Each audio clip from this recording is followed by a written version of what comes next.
Yo, what's up dude? Ketemu lagi dan kita di sini masih di segmen Sekelebat Info, di mana nanti di sini kalian bisa dapetin info terbaru dan terpanas tentunya guys. Oke, hari ini di tanggal 20 di bulan Oktober ya 2023, dan seperti biasa guys, tidak bosan-bosannya kita selalu ingatkan buat teman-teman semua untuk selalu mematuhi protokol kesehatan dimanapun kalian berada, apalagi di keramaian ya, karena di luar sana banyak sekali virus-virus dan juga penyakit yang mengancam kesehatan kita guys. Oke, kita langsung saja ya melihat bagaimana update dari global crypto market cap seperti yang terlihat dari data coin market cap di sini ya.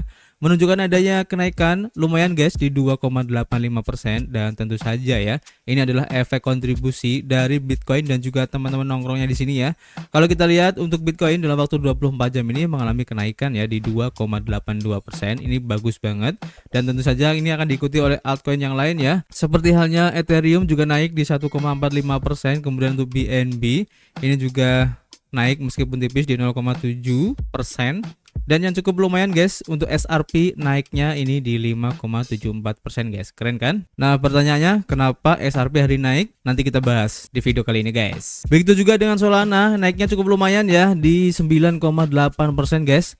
Dan kalau kita lihat ke belakang dalam waktu 7 hari, ini Solana sudah naik di 21,4% guys. Ini keren banget.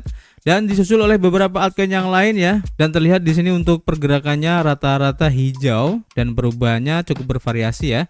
Tapi terlihat di sini untuk perubahannya di 2-3% guys. Keren ya. Kemudian selanjutnya kalau kita lihat ya, dari pergerakan harga Bitcoin itu sendiri terlihat di sini guys. Tampaknya masih berlanjut ya untuk kenaikan dari Bitcoin ini. Bahkan sekarang ada di posisi 29.400-an dolar ya. Ini keren banget. Dan apakah akan mencoba dites lagi ya di harga kemarin waktu naik tinggi di sekitar 30.000 dolar. Ini keren banget ya. Dan tentu saja seandainya ini masih berlanjut ya untuk kenaikan dari Bitcoin dan close candle di atas MA200 untuk time frame daily, apalagi di atas support pada Fibonacci retracement di sini ya. Ini akan menunjukkan adanya kenaikan dengan target berikutnya di 30.000 dolar ya. Dan kita akan update terus pergerakan harga Bitcoin ini guys. Dan juga ya kita ucapkan selamat buat teman-teman semua yang mungkin kemarin sudah mengikuti saran dari kita ya untuk mengambil posisi DCA di sekitar harga 28.000 ya, ataupun di 28.500. Sekarang pasti sudah profit ya. Sekali lagi kita ucapkan selamat, dan kita akan update lagi nanti untuk perubahannya, dan kita menuju ke informasi yang pertama guys. Oke, yang pertama kita lansir dari harian Crypto Slate, diinformasikan bahwa SEC ini mencabut tuntutan terhadap eksekutif Ripple guys. Jadi karena adanya berita ini, harga dari token Ripple yaitu XRP hari ini naik cukup lumayan ya. Jadi Brett Garlinghouse dan Chris Larsen dari Ripple tidak lagi menghadapi tuntutan, namun Ripple dan SEC harus menyelesaikan solusi untuk pelanggaran penjualan XRP institusional. SEC setuju untuk membatalkan tuntutan terhadap dua eksekutif top Ripple tersebut menurut siaran pers di tanggal 19 Oktober kemarin. SEC sebelumnya menuduh CEO dari Ripple yaitu Brett Garlinghouse dan salah satu pendiri dan ketua eksekutif Chris Larsen membantu dan bersekongkol dalam penjualan XRP secara institusional. Garlinghouse mengatakan dalam sebuah pernyataannya ya bahwa selama hampir 3 tahun Chris dan Garlinghouse ini telah menjadi subjek tuduhan tak berdasar dari regulator nakal. Alih-alih mencari penjahat yang mencuri dana pelanggan di bursa luar negeri, SEC justru mengejar orang-orang yang baik katanya, bersama dengan seluruh perusahaan, inovator, dan wirausahaan mereka. Sementara itu ya, Larsen menyebut kasus ini sebagai penyalahgunaan oleh negara administratif dan upaya untuk menghancurkan Ripple ya secara pribadi, sementara juga menghancurkan perusahaan itu sendiri guys. SEC tidak berkomentar secara terbuka, tetapi menyatakan keputusannya dalam pengajuan pengadilan pada 19 Oktober kemarin. Dalam satu dokumen, SEC menulis ya bahwa klaimnya sekarang dibatalkan secara keseluruhan tanpa prasangka dan tanpa biaya atau ongkos kepada salah satu pihak guys. Dalam dokumen lain, lembaga ini mengatakan bahwa pemberhentian yang ditetapkan dan bersifat sukarela ini meniadakan perlunya persidangan yang seharusnya dilakukan pada bulan April. Jadi ini bagus ya untuk perkembangan Ripple kedepannya guys. Dan apakah akan ada berita baik yang akan menyusul setelah pencabutan tuntutan SEC ini terhadap eksekutif Ripple? Ini cukup menarik, nanti kita akan update lagi guys. Kita lanjutkan informasi berikutnya ya. Dan ini update dari informasi kita kemarin, bahwa sesuai yang dilaporkan dari Daily Coin ya, menginformasikan bahwa Charles Hoskinson menjauhkan diri dari drama Cardano Foundation guys. Jadi Charles Hoskinson mengklaim tidak memiliki hubungan dengan Cardano Foundation di tengah meningkatnya kekhawatiran seputar strategi delegasinya. Cardano Foundation baru-baru ini ya menemukan dirinya berada di tengah-tengah badai baru ya, yang dipicu oleh strategi delegasi barunya yang berfokus pada memprioritaskan hadiah di atas pool atau kumpulan. Anggota komunitas jauh dari antusias dengan pembaruan baru ini, dengan banyak yang menuduh organisasi menyambut sentralisasi ke dalam jaringan. Ketika kekhawatiran seputar strategi tersebut meningkat ya, sorotan secara alami beralih ke pendiri Cardano yaitu Charles Hoskinson untuk mendapatkan jawaban. Kemudian Charles mengklaim tidak ada hubungannya dengan Cardano Foundation, dan Cardano Foundation baru-baru ini mengumumkan perombakan besar-besaran terhadap strategi delegasinya. Namun yang membuat mereka kecewa adalah perkembangan tersebut memicu gelombang skeptisisme dan kritik dari komunitas guys. Banyak yang melihat strategi baru untuk meningkatkan reward dan mengurangi pool sebagai penyimpangan dari konsensus komunitas, karena sebagian besar anggota menyatakan dukungannya untuk mengurangi token ADA per pool dan meningkatkan jumlah pool untuk meningkatkan desentralisasi jaringan. Operator pool stake terkemuka yaitu influencer Cardano dan pengguna bergabung untuk menyuarakan keprihatinan mereka tentang implikasi dari strategi baru ini guys. Sementara anggota komunitas berharap ya ada penangguhan hukuman dari pendiri Cardano. Hoskinson dengan cepat menjauhkan diri dari masalah ini, mengklaim bahwa dia tidak ada hubungannya ya dengan Cardano Foundation, strategi delegasi atau operasi umum guys. Tanggapan sang pendiri yang kontroversial ini tidak terduga ya, mengingat ia sering berperan aktif dalam mempromosikan dan membela keputusan jaringan. Beberapa orang berpendapat bahwa jarak Hoskinson dapat dikaitkan dengan IOG yang baru-baru ini ya, menghadapi pengawasan ketat karena memegang sebagian besar kunci genesis dan kontrol yang berlebihan atas keputusan jaringan guys. Jadi cukup menarik ya kabar dari Cardano ini guys, karena mungkin bisa dibilang jarang-jarang ya ada kabar tentang Cardano ini, adem-adem aja. Dan ini cukup menarik, ternyata di dalam kubu Cardano sendiri ya, ada beberapa pihak yang mungkin bisa dibilang tidak sejalan ya untuk misi ataupun visinya. Dan kita lihat aja guys nanti ke depannya seperti apa, apakah akan ada perpecahan di antara mereka. Kita akan update lagi nanti guys. Kita lanjut ke informasi berikutnya. Kita lansir dari harian Cointelegraph ya, diinformasikan kode sumber terbuka dari Coinbase untuk jaringan layer 2 yaitu Base. Jadi basis jaringan layer 2 telah mengumumkan sumber terbuka dari repositori kode dan kontrak pintarnya sebagai bagian dari upayanya untuk membangun di tempat terbuka ya atau open source.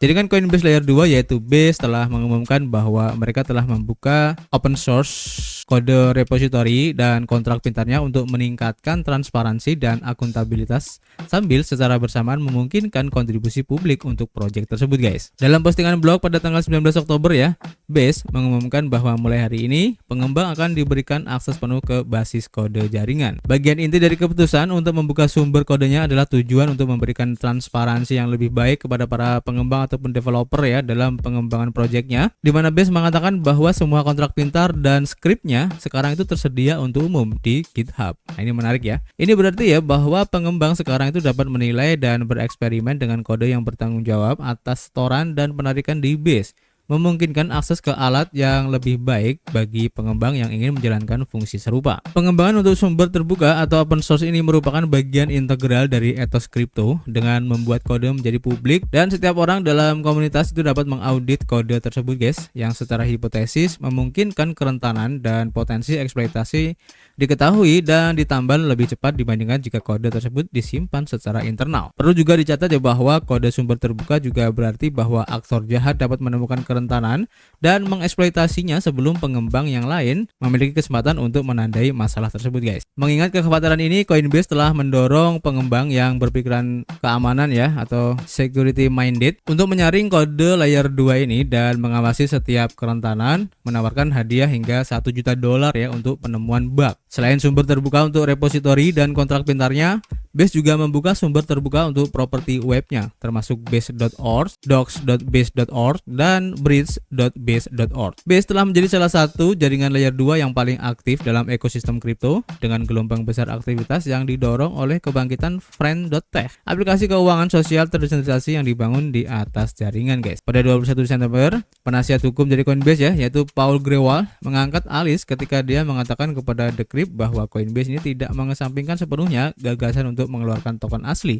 untuk jaringan layer 2 guys. Nah, ini menarik ya. Apakah dengan perkembangan yang terjadi dari blockchain layer 2 dari Coinbase ini yaitu Base, ini akan berpikir ulang? Apakah nanti Base ini akan mengeluarkan tokennya sendiri? Ini cukup menarik guys. Dan kita tunggu aja ya. Kira-kira apakah yang dilakukan kira-kira apa yang dikatakan Paul Grewal ini akan menjadi kenyataan atau enggak guys? Ini menarik. Nanti kita akan update lagi. Dan kita lanjut ke informasi berikutnya ya, masih dari Cointelegraph. Diinformasikan bahwa exchange mata uang kripto yaitu Binance juga memulihkan layanan euro setelah mitra fiat barunya. Jadi pembayaran, setoran, dan penarikan euro kembali aktif untuk pengguna Binance Eropa beberapa bulan setelah penghentian layanan oleh Paysafe. Dalam pernyataannya di 19 Oktober kemarin ya, Binance mengumumkan bahwa mereka telah menandatangani perjanjian dengan mitra fiat baru untuk pembayaran, penyetoran, dan juga penarikan euro. Langkah ini dilakukan setelah adanya masalah regulasi dan debanking di Uni Eropa, di mana perusahaan terpaksa mencari mitra perbankan baru setelah kehilangan dukungan dari Paysafe pada bulan September. Binance mengatakan ya bahwa pengguna telah mulai dimigrasikan ke layanan baru yang disediakan oleh sejumlah mitra fiat baru yang terregulasi dan resmi. Namun Binance tidak menyebutkan perusahaan mana saja yang telah bermitra dengannya. Pengumuman tersebut mencatat bahwa layanan fiat yang ditawarkan oleh mitra baru tersebut termasuk setoran dan penarikan euro melalui open banking dan SEPA ataupun SEPA instan. Pengguna juga dapat membeli dan menjual kripto menggunakan SEPA atau Single Euro Payment Area, kemudian kartu bank dan saldo fiat mereka, serta memperdagangkan pasangan spot euro. Pada akhir September, Binance mendesak ya para pengguna Eropa untuk mengonversi euro mereka ke USDT atau Tether. Sebelum akhir Oktober, meskipun pengumuman terbaru menunjukkan bahwa hal ini tidak diperlukan lagi, namun beberapa pengguna masih melaporkan masalah dalam menyetor euro bahkan setelah pengumuman tersebut. Sementara yang lain bertanya tentang mitra fiat untuk pound sterling Inggris di Inggris. Paysafe menarik dukungan untuk transaksi dalam pound sterling Inggris pada bulan Mei menyusul kekhawatiran yang diajukan oleh regulator keuangan Inggris atas kemitraan tersebut, guys. Pada 16 Oktober, Binance menangguhkan akses ke bursa untuk pengguna baru yang berbasis di Inggris. Langkah ini dilakukan setelah penghentian kemitraan dengan pihak ketiga untuk menyetujui komunitas di platformnya di bawah peraturan lokal baru oleh pengawas negara, yaitu Financial Conduct Authority atau FCA. Binance belum mendapatkan sumber kemitraan fiat untuk pertukaran Inggris di mana pengguna Inggris masih tidak dapat menyetor GBP atau pound sterling ya. Dan Cointelegraph menghubungi Binance untuk informasi lebih lanjut tapi tidak mendapat tanggapan langsung, guys. Jadi kita tunggu aja, guys, apakah untuk ketersediaan GBP atau Great Britain Pound Sterling ini akan juga tersedia. Kita akan update lagi nanti, guys. Kita lanjut informasi yang terakhir ya. Kita lansir dari Benzinga dan diinformasikan bahwa pengguna Telegram, guys, kini memiliki gerbang tanpa batas ya untuk mengakses mata uang kripto. Nah, ini menarik ya. Jadi Open Network Foundation atau TON Foundation dan Blockchain.com telah bekerjasama untuk memungkinkan akses kripto secara mulus dalam ekosistem Telegram dan lebih dari 800 juta pengguna aktif bulanannya. Kemitraan ini juga mencakup program insentif yang menarik bagi pengguna Blockchain.com, di mana mereka akan menerima tambahan Toncoin senilai $5 untuk pembelian Toncoin senilai $20 di platform tersebut. TON Foundation adalah organisasi nirlaba Swiss yang dibentuk pada tahun 2023 yang didedikasikan untuk memajukan ekosistem Web3 di Telegram. Toncoin adalah mata uang kripto yang berasal dari jaringan Ton dan pasangan transaksinya akan mencakup GBP, USD, dan Euro. Blockchain.com adalah platform yang melayani pelanggan retail dan pemain institusional dalam industri mata uang kripto. Toncoin telah melaporkan kenaikan 1,6% dalam perdagangan hari ini pada saat penulisan. Dalam seminggu terakhir, koin ini telah mengalami lonjakan sebesar 8,6%, sementara tahun lalu melaporkan kenaikan di 68,7% berdasarkan data dari CoinGecko. Langkah ini akan memungkinkan pengguna Telegram untuk mengelola mata uang kripto mereka dan terlibat dalam aktivitas pembelian, penjualan, dan perdagangan semudah mengirim pesan tag. Kolaborasi ini juga akan membawa Toncoin ke 90 juta dompet yang dihosting oleh Blockchain.com dan memungkinkan sebuah gerbang untuk membeli dan menjual mata uang kripto mereka.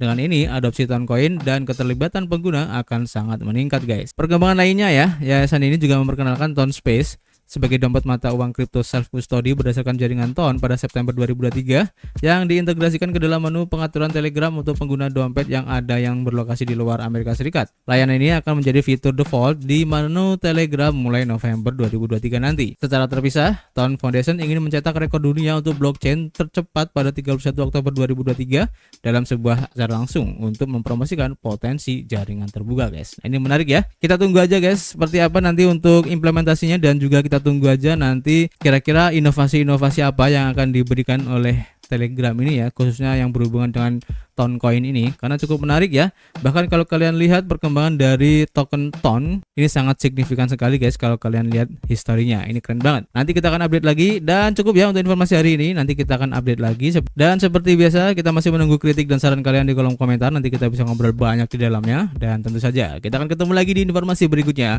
Peace.